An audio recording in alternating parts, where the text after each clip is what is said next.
Hello friends, welcome to knowledge academy.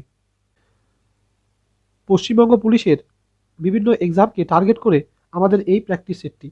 এখানে general knowledge, general studies এবং current affair সেকশনের গুরুত্বপূর্ণ প্রশ্ন থাকবে। আপকামিং যে এক্সামগুলো রয়েছে সেই সমস্ত এক্সামের জন্য এই সমস্ত প্রশ্নগুলো খুবই গুরুত্বপূর্ণ। আশা করি ভিডিওটি থেকে তোমরা উপকৃত হবে। ভিডিওটা অবশ্যই শুরু থেকে শেষ পর্যন্ত দেখবে, অনেক গুরুত্বপূর্ণ প্রশ্ন রয়েছে। ডেসক্রিপশান বক্সে অন্যান্য অনেক ভিডিওর লিঙ্ক দেওয়া রয়েছে, তোমরা চাইলেই সেগুলো দেখতে পারো। তো দেরি না করে আজকের গুরুত্বপূর্ণ প্রশ্নগুলি দেখে নাও। সর্বনিম্ন কত বছর বয়সে রাষ্ট্রপতি পদপ্রার্থী হওয়া যায়? সর্বনিম্ন কত বছর বয়সে রাষ্ট্রপতি পদপ্রার্থী হওয়া যায়? অপশান রয়েছে 30 বছর, 25 বছর, 21 বছর, 35 বছর। 30 বছর, 25 বছর, 21 বছর, 35 বছর। তো অ্যান্সার হবে হচ্ছে 35 বছর। সর্বনিম্ন 35 বছর বয়সে রাষ্ট্রপতির পদপ্রার্থী হওয়া যায়, অর্থাৎ রাষ্ট্রপতি পদপ্রার্থী হতে গেলে মিনিমাম 35 বছর বয়স হতে হবে। নেক্সট প্রশ্ন, কার্বলিক অ্যাসিডের রাসায়নিক নাম কি? কার্বলিক অ্যাসিডের রাসায়নিক নাম কি? অপশান রয়েছে ফেনল, বেনজিন, রোসানগিন, সালফিউরিক অ্যাসিড। ফেনল, বেনজিন, রোসারগিন, সালফিউরিক অ্যাসিড। তো অ্যান্সার হবে হচ্ছে ফেনল। কার্বলিক অ্যাসিডের রাসায়নিক নাম হচ্ছে ফেনল। নেক্সট প্রশ্ন, নিকালো কোনটি কোন দেশের পর্যটক ছিলেন? নিকালো কোনটি কোন দেশের পর্যটক ছিলেন? অপশান রয়েছে Rome, England, Italy, Iran. Rome, England, Italy, Iran. তো মনে রাখবে নিকালো কোনটি হচ্ছে ইতালির একজন পর্যটক। ইতালির পর্যটক হচ্ছে নিকালো কোনটি। নেক্সট প্রশ্ন, মহাবীর কোন নদীর তীরে কৈবল্য লাভ করেন? মহাবীর কোন নদীর তীরে কৈবল্য লাভ করেন? অপশান রয়েছে রবি, সিন্ধু, শতদ্রু, ঋজুপালিকা। রবি, সিন্ধু, শতদ্রু, ঋজুপালিকা। তো অ্যান্সার হবে হচ্ছে ঋজুপালিকা। তো মনে রাখবে মহাবীর ঋজুপালিকা নদীর তীরে কৈবল্য লাভ করেছিল। নেক্সট প্রশ্ন, কাকে মারাঠা জাতির নেপোলিয়ান বলে? কাকে মারাঠা জাতির নেপোলিয়ান বলে? অপশান রয়েছে নানা সাহেব, প্রথম বালাজি বাজিরাও, দ্বিতীয় বালাজি, নানা ফড়নবিস। নানা সাহেব, প্রথম বালাজি বাজিরাও, দ্বিতীয় বালাজি, নানা ফড়নবিস। তো অ্যান্সার হবে হচ্ছে প্রথম বালাজি বাজিরাও। প্রথম বালাজি বাজিরাওকে বলা হয় মারাঠা জাতির নেপোলিয়ান। এটা মাথায় রাখবে, বহু পরীক্ষাতে এই প্রশ্নগুলো আসে। নেক্সট প্রশ্ন, মথুরা কোন নদীর তীরে অবস্থিত? মথুরা কোন নদীর তীরে অবস্থিত? খুব খুব ইম্পর্টেন্ট, বিভিন্ন পরীক্ষাতে আসে। অপশান রয়েছে গঙ্গা, যমুনা, গোমতী, মুসি। গঙ্গা, যমুনা, গোমতী না মুসি? তো অ্যান্সার হবে হচ্ছে যমুনা। তো মথুরা হচ্ছে যমুনা নদীর তীরে অবস্থিত। মনে রাখবে মথুরা যমুনা নদীর তীরে অবস্থিত। খুব খুব ইম্পর্টেন্ট, বহু পরীক্ষাতে অলরেডি এসেছে। নেক্সট প্রশ্ন, নিচের কোন শহরটি কৃষ্ণা নদীর তীরে অবস্থিত? নিচের কোন শহরটি কৃষ্ণা নদীর তীরে অবস্থিত? অপশান রয়েছে হায়দ্রাবাদ, বিশাখাপত্তনম, বিজয়ওয়াড়া, বেঙ্গালুরু। হায়দ্রাবাদ, বিশাখাপত্তনম, বিজয়ওয়াড়া, বেঙ্গালুরু। তো মনে রাখবে কৃষ্ণা নদীর তীরে অপশানগুলোর মধ্যে থেকে অবস্থিত হচ্ছে বিজয়ওয়াড়া শহরটি। বিজয়ওয়াড়া শহরটি কৃষ্ণা নদীর তীরে অবস্থিত। অপশান এতে রয়েছে হায়দ্রাবাদ। হায়দ্রাবাদ হচ্ছে মুসি নদীর তীরে অবস্থিত। বিজয়ওয়াড়া কৃষ্ণা নদীর তীরে। নেক্সট প্রশ্ন, পণ্ডিত রবিশঙ্কর কোন বাদ্যযন্ত্রের সঙ্গে যুক্ত? পণ্ডিত রবিশঙ্কর কোন বাদ্যযন্ত্রের সঙ্গে যুক্ত? তো অপশান রয়েছে সানাই, সিতার, শারদ, তবলা। সানাই, সিতার, শারদ, তবলা। তো মনে রাখবে পণ্ডিত রবিশঙ্কর হচ্ছে সিতার বাদ্যযন্ত্রের সঙ্গে যুক্ত। অপশান বি, সিতার বাদ্যযন্ত্রের সঙ্গে যুক্ত হচ্ছে পণ্ডিত রবিশঙ্কর। বহু পরীক্ষাতে এটা আসে। এই বাদ্যযন্ত্র এবং বাদ্যযন্ত্র বাদক নিয়ে একটা আলাদা ভিডিও রয়েছে আমাদের চ্যানেলে। তোমরা যদি দেখতে চাও দেখতে পারো, ডেসক্রিপশন বক্সে আমি লিঙ্ক দিয়ে দেবো। সেখানে যেগুলো ইম্পর্টেন্ট হয় সবগুলোই দেওয়া রয়েছে। নেক্সট প্রশ্ন, মৌলিং ন্যাশনাল পার্ক কোন রাজ্যে অবস্থিত? মৌলিং ন্যাশনাল পার্ক কোন রাজ্যে অবস্থিত? অপশান রয়েছে অন্ধ্রপ্রদেশ, অরুণাচল প্রদেশ, তেলেঙ্গানা, উড়িষ্যা। অন্ধ্রপ্রদেশ, অরুণাচল প্রদেশ, তেলেঙ্গানা, উড়িষ্যা। তো অপশান অনুযায়ী অ্যান্সার হচ্ছে অরুণাচল প্রদেশ। মৌলিং ন্যাশনাল পার্ক অরুণাচল প্রদেশে অবস্থিত। Answer option B, Arunachal Pradesh. Next প্রশ্ন, ভারতের প্রথম পারমাণবিক চুল্লি কোনটি? ভারতের প্রথম পারমাণবিক চুল্লি কোনটি? অপশান রয়েছে অপ্সরা, কামিনী, রোহিণী, উর্বশী। অপ্সরা, কামিনী, রোহিণী, উর্বশী। তো অ্যান্সার হবে হচ্ছে অপ্সরা। ভারতের প্রথম পারমাণবিক চুল্লির নাম হচ্ছে অপ্সরা। অপ্সরা ভারতের প্রথম পারমাণবিক চুল্লি। নেক্সট প্রশ্ন, কত সালে দিল্লিকে ন্যাশনাল ক্যাপিটাল টেরিটরি এর মর্যাদা দেওয়া হয়েছে? কত সালে দিল্লিকে ন্যাশনাল ক্যাপিটাল টেরিটরি এর মর্যাদা দেওয়া হয়েছে? অপশান রয়েছে 1969, 1996, 1994, 1991। তো অ্যান্সার হচ্ছে 1991। 1991 সালে দিল্লিকে ন্যাশনাল ক্যাপিটাল টেরিটরি মর্যাদা দেওয়া হয়েছে। নেক্সট প্রশ্ন, কলকাতাতে সুপ্রিম কোর্ট কবে প্রতিষ্ঠিত হয়? কলকাতাতে সুপ্রিম কোর্ট কবে প্রতিষ্ঠিত হয়?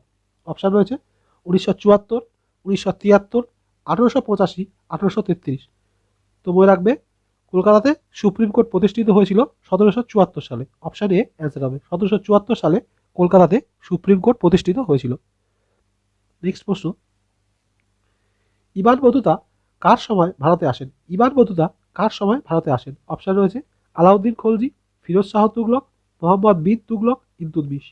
আলাউদ্দিন খলজি, ফিরোজ শাহ তুগলক, মোহাম্মদ বিন তুগলক, ইলতুৎমিশ। তো অ্যান্সার হচ্ছে মোহাম্মদ বিন তুগলক। ইবান বতুতা মোহাম্মদ বিন তুগলকের শাসনকালে ভারতে এসেছিল। নেক্সট প্রশ্ন, ভারতের জাতীয় কংগ্রেসের প্রথম ভারতীয় মহিলা সভাপতি কে ছিলেন? ভারতের জাতীয় কংগ্রেসের প্রথম ভারতীয় মহিলা সভাপতি কে ছিল? অপশান রয়েছে Annie Besant, Sucheta Kripalani, Padmaja Naidu, Sarojini Naidu. Annie Besant, Sucheta Kripalani, Padmaja Naidu, Sarojini Naidu. তো যেহেতু বলেছে প্রথম ভারতীয় মহিলা সভাপতি, তো অ্যান্সার হচ্ছে সরোজিনী নাইডু। সরোজিনী নাইডু হচ্ছে ভারতের জাতীয় কংগ্রেসের প্রথম ভারতীয় মহিলা সভাপতি। কিন্তু যদি বলতো প্রথম মহিলা সভাপতি, তাহলে কিন্তু অ্যানি বেসান্ত হতো। অ্যানি বেসান্ত হচ্ছে প্রথম মহিলা সভাপতি কংগ্রেসের, আর সরোজিনী নাইডু হচ্ছে প্রথম ভারতীয় মহিলা সভাপতি। বহু পরীক্ষাতে এই প্রশ্নটা আসে। নেক্সট প্রশ্ন, গাজরের লাল রঙের জন্য দায়ী কি? গাজরের লাল রঙের জন্য দায়ী কি? অপশান রয়েছে carotene, tannin, bilirubin, biliverdin. Carotene, tannin, bilirubin, biliverdin. তো অ্যান্সার হবে হচ্ছে ক্যারোটিন। ক্যারোটিনের জন্য গাজরের লাল রং হয়। ক্যারোটিনের উপস্থিতির জন্য গাজরের লাল রং হয়। নেক্সট প্রশ্ন, দিলওয়াড়া মন্দির কোথায় অবস্থিত? দিলওয়াড়া মন্দির কোথায় অবস্থিত? অপশান রয়েছে তেলেঙ্গানা, কর্ণাটক, রাজস্থান, কেরালা। তেলেঙ্গানা, কর্ণাটক, রাজস্থান, কেরালা। তো মনে রাখবে, দিলওয়াড়া মন্দির যেটা রয়েছে এটা রাজস্থানে অবস্থিত। ভারতবর্ষের রাজস্থান রাজ্যে দিলওয়াড়া মন্দির অবস্থিত। নেক্সট প্রশ্ন, হরিজন পত্রিকার প্রকাশক কে ছিলেন? হরিজন পত্রিকার প্রকাশক কে ছিলেন?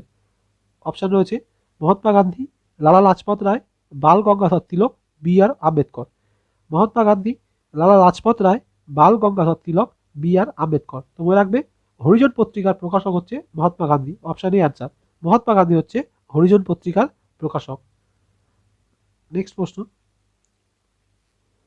সোমনাথ মন্দির কোথায় অবস্থিত? সোমনাথ মন্দির কোথায় অবস্থিত? অপশান রয়েছে কর্ণাটক, উড়িষ্যা, কেরল, গুজরাট। কর্ণাটক, উড়িষ্যা, কেরল, গুজরাট। তো অ্যান্সার হবে হচ্ছে গুজরাট। সোমনাথ মন্দির গুজরাট রাজ্যে অবস্থিত। সোমনাথ মন্দির গুজরাট রাজ্যে অবস্থিত। খুব খুব ইম্পর্টেন্ট, বহু পরীক্ষাতে আসে, এমনকি সিজিএলও এই প্রশ্ন এসেছে। নেক্সট প্রশ্ন, পাঞ্চেত বাঁধ কোন নদীর উপর অবস্থিত?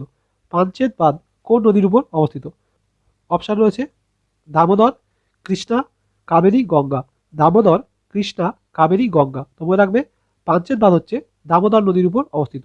দামোদর নদীর উপর পাঞ্চেত বাঁধ অবস্থিত। নেক্সট প্রশ্ন, নিম্নের কোন রাজ্যের উপর দিয়ে কর্কটক্রান্তি রেখা গিয়েছে? নিম্নের কোন রাজ্যের উপর দিয়ে কর্কটক্রান্তি রেখা গিয়েছে? অপশান রয়েছে উড়িষ্যা, কেরালা, ঝাড়খণ্ড, বিহার। উড়িষ্যা, কেরালা, ঝাড়খণ্ড, বিহার। তোমরা যদি এলিমিনেশন মেথডেও যাও, তোমরা অ্যান্সার দিতে পারবে। অ্যান্সার হচ্ছে ঝাড়খণ্ড। তো ভারতের টোটাল 8টা রাজ্যের উপর থেকে কর্কটক্রান্তি রেখা গেছে। আমি এর আগে অন্য ভিডিওতে বলেছি কোন কোন রাজ্য। তো মনে রাখবে, কর্কটক্রান্তি রেখা গেছে ঝাড়খণ্ড রাজ্যের উপর থেকে, যে অপশানগুলো রয়েছে তার মধ্যে। উড়িষ্যা যায়নি, কেরালা তো অনেক নিচে, কেরালা থেকে তো যায়নি, বিহারও যায়নি।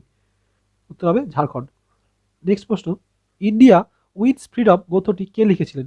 ইন্ডিয়া উইন্স ফ্রিডম গ্রন্থটি কে লিখেছিলেন? অপশান রয়েছে আবুল কালাম আজাদ, খান আব্দুল গাফফার খান, মহাত্মা গান্ধী, জওহরলাল নেহেরু। আবুল কালাম আজাদ, খান আব্দুল গাফফার খান, মহাত্মা গান্ধী, জওহরলাল নেহেরু। তো মনে রাখবে ইন্ডিয়া উইন্স ফ্রিডম গ্রন্থটি লিখেছিল আবুল কালাম আজাদ। আবুল কালাম আজাদ হচ্ছে ইন্ডিয়া উইন্স ফ্রিডম এই গ্রন্থের লেখক। খুব খুব ইম্পর্টেন্ট, বহু পরীক্ষাতে আসে। নেক্সট প্রশ্ন, নিম্নের কোনটি ভেক্টর রাশির উদাহরণ? নিম্নের কোনটি ভেক্টর রাশির উদাহরণ? তো মনে রাখবে এই যে অপশনগুলো রয়েছে এর মধ্যে বেগ ভেক্টর রাশি। এই যে অপশনগুলো রয়েছে এর মধ্যে বেগ হচ্ছে ভেক্টর রাশি। এর সঙ্গে সঙ্গে জেনে রাখবে ভেক্টর রাশি তাদেরকেই বলা হয় যাদের মান এবং অভিমুখ দুই থাকে। আরেকটা হয় স্কেলার রাশি, যার মান আছে কিন্তু অভিমুখ নেই। ভেক্টর রাশির মান এবং অভিমুখ দুই থাকে। শুধুমাত্র যে বেগ ভেক্টর রাশি তা নয়, এর সঙ্গে রয়েছে ভরবেগ, গতিবেগ, ওজন, ত্বরণ, সরণ, বল, এগুলো সবই কিন্তু ভেক্টর রাশি উদাহরণ। তোমরা নোট করে দিতে পারো, বল, সরণ, ত্বরণ, ওজন, ভরবেগ, গতিবেগ, ক্ষেত্র প্রাবল্য, এগুলো সবই মানও রয়েছে, অভিমুখও রয়েছে। তো এগুলো সবাই ভেক্টর রাশি। পরীক্ষাতে আসে যে কোনো একটা উদাহরণ দিয়ে বলে দেয় যে কোনটা ভেক্টর রাশি। এখানে অপশন অনুযায়ী অ্যান্সার হচ্ছে বেগ। নেক্সট প্রশ্ন, নিম্নের কোন ব্যক্তি ক্যাবিনেট মিশনের সদস্য ছিলেন না? নিম্নের কোন ব্যক্তি ক্যাবিনেট মিশনের সদস্য ছিলেন না? তো অপশান রয়েছে William Wood, Patrick Lawrence, Stafford Cripps. William Woods, Patrick Lawrence, Stafford Cripps, A V Alexander. William Woods, Patrick Lawrence, Stafford Cripps, A V Alexander. তো মনে রাখবে উইলিয়াম উড হচ্ছে ক্যাবিনেট মিশনের সদস্য ছিল না। বাকি যে তিনজন ছিল Patrick Lawrence, Stafford Cripps, A V Alexander, এরা তিনজনেই কিন্তু ক্যাবিনেট মিশনের সদস্য। শুধুমাত্র উইলিয়াম উড ছিল না। এই তিনটে নাম মনে রাখবে, Patrick Lawrence, Stafford Cripps, A V Alexander, এরা তিনজন ক্যাবিনেট মিশনের সদস্য। আর বাকি যে নামই দেবে সে সদস্য নয়। নেক্সট প্রশ্ন, সেন্ট্রাল ড্রাগ রিসার্চ ইনস্টিটিউট কোথায় অবস্থিত? সেন্ট্রাল ড্রাগ রিসার্চ ইনস্টিটিউট কোথায় অবস্থিত? অপশান রয়েছে কলকাতা, নিউ দিল্লি, কানপুর, লখনৌ। কলকাতা, নিউ দিল্লি, কানপুর, লখনৌ। তো মনে রাখবে অ্যান্সার হচ্ছে Lucknow. Central drug research institute লখনৌতে অবস্থিত। আমি পরে একটা ভিডিও দিয়ে দেবো কোথায় কোন রিসার্চ সেন্টার রয়েছে, সেই রিসার্চ সেন্টারের উপর একটা ভিডিও আমি কিছুদিন পরেই দিয়ে দেবো। নেক্সট প্রশ্ন,